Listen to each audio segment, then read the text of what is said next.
حذیفہ نے ہمیشہ کی طرح صوفے پر اپنا بستر بچھانا شروع کیا۔ بریرہ اسے بیڈ پر بیٹھی خاموشی سے دیکھتی رہی۔ آخرکار اس نے ہمت جمع کی۔ وہ آپ؟ اس کی آواز کانپ رہی تھی۔ آپ کو سچ میں ولیمے سے کوئی اعتراض نہیں؟ حذیفہ کے ہاتھ رک گئے۔ وہ مڑا اور اس کی طرف دیکھا۔ بریرہ کی آنکھوں میں اپنے لیے نہیں بلکہ اس کی رضامندی کے لیے فکر تھی۔ اس بے غرضی نے حذیفہ کے دل کو چھو لیا تھا۔ اعتراض؟ وہ دھیرے سے چلتا ہوا بیٹھ کے قریب آیا۔ کیوں ہونا چاہیے؟ اس سے کچھ فاصلے پر بیٹھ کے کنارے بیٹھ گیا۔ بریرہ نے گھبرا کر خود کو تھوڑا سمیٹا۔ حذیفہ نے اس کی آنکھوں میں دیکھتے ہوئے کہا، اور یہ ضروری بھی ہے۔ اس نے ایک گہرا سانس لیا۔ سب کو پتہ چلنا چاہیے کہ تم میری بیوی ہو، حذیفہ کی بیوی۔ بریرہ کی آنکھیں حیرت سے پھیل گئیں۔ حذیفہ نے پہلی بار خود سے پہل کی۔ سوال یہ نہیں کہ مجھے اعتراض ہے، سوال یہ ہے کہ تم خوش ہو اس سب سے؟ یہ لمحہ بریرہ کے لیے ناقابل یقین تھا۔ جی، اس نے بھرائی آواز میں کہا، بہت۔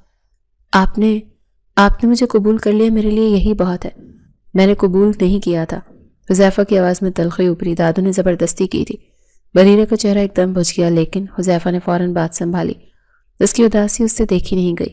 شاید دادو کا فیصلہ غلط نہیں تھا۔ یہ ایک مکمل اقرار نہیں تھا، لیکن یہ امید کی وہ کرن تھی جس کی بریرہ کو کب سے تلاش تھی۔ اب سو جا۔ حذیفہ اٹھ کر واپس صوفے کی طرف بڑھا۔ کل بہت بڑا دن ہے۔ اس رات نہ حذیفہ کو صوفے پر نیند آئی، نہ بریرہ کو بیڈ پر، لیکن یہ بے چینی غصے یا نفرت کی نہیں، اس آنے والے کل کی ہلکی سی گھبراہٹ اور خوشی بھری بے چینی تھی، جب وہ دونوں پہلی بار دنیا کے سامنے ایک جوڑے کے طور پر پیش ہونے والے تھے۔ ولیمے کا فنکشن کسی شاہی تقریب سے کم نہ تھا۔ حویلی کو دلہن کی طرح سجایا گیا۔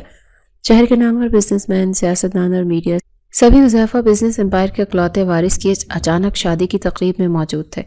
حذیفہ ایک نفیس سیاہ ڈنر سوٹ میں ملبوس بریرہ کے ساتھ سٹیج پر بیٹھا تھا۔ بریرہ گہرے شاہی نیلے رنگ کے خوبصورت سے کامدار جوڑے میں کسی شہزادی سے کم نہیں لگ رہی تھی۔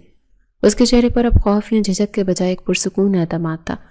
جب بھی کوئی مہمان آ کر حذیفہ سے اس کی ناپسندیدہ بیوی کے بارے میں پوچھتا، حذیفہ مضبوطی سے اس کا ہاتھ تھام لیتا۔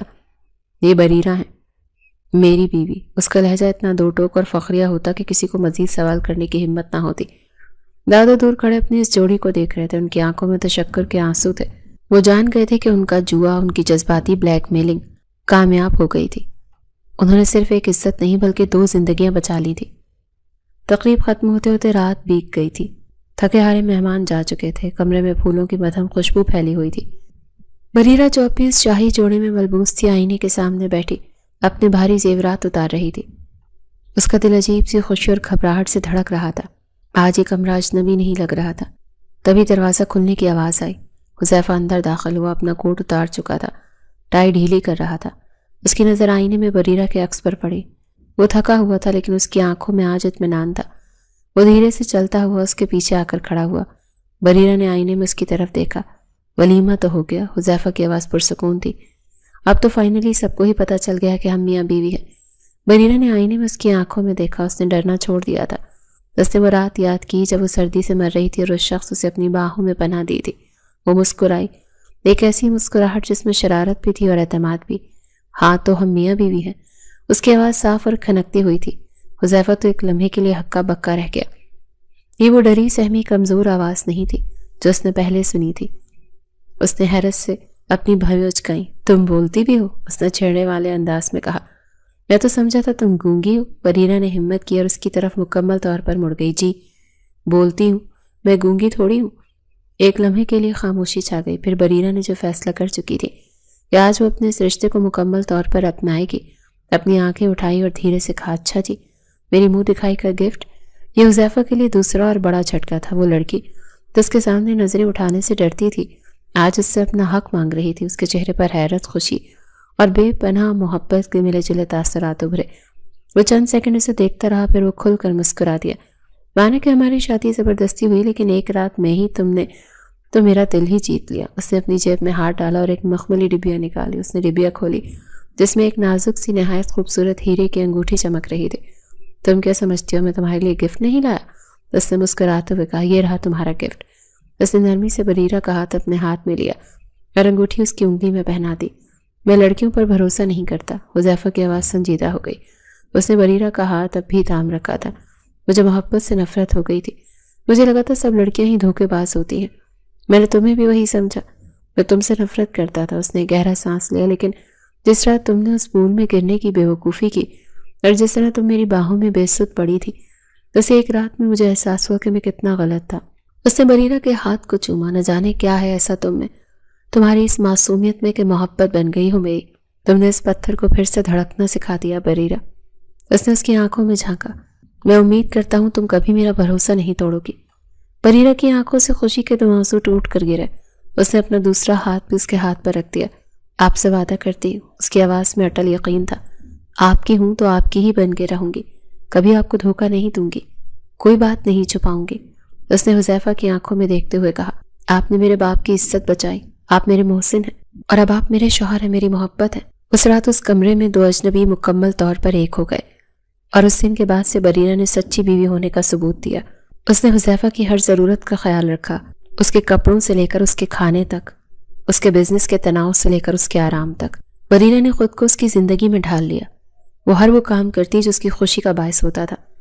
دادو نے جس زبردستی کے رشتے کی بنیاد رکھی تھی، بریرہ کی معصومیت اور حذیفہ کی قبولیت نے اسے محبت کی ایک اٹوٹ بندھن میں بدل دیا تھا۔ اب وہ دونوں ہنسی خوشی اپنی زندگی گزار رہے تھے۔